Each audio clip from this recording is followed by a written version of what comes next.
Hello madam, ಏನು ಮಾಡ್ತಿದ್ದೀರಾ madam? ಏನಕ್ಕೆ ಮೇಡಮ್?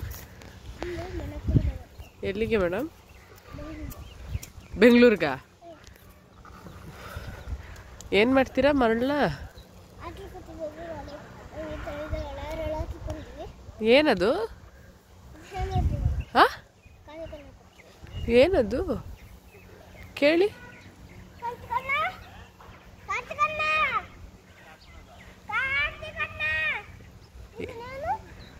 ಚೆನಕ್ಪಾರ.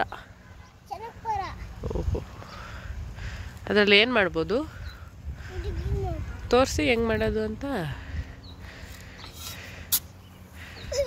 ಅಯ್ಯಪ್ಪ ಅಯ್ಯಪ್ಪ ಅಯ್ಯಪ್ಪ, ನಿಮ್ಮ ಅಪ್ಪಂಗೆ ಒಂದು ವಿಡಿಯೋ ಕಾಲ್ ಮಾಡಲಾ?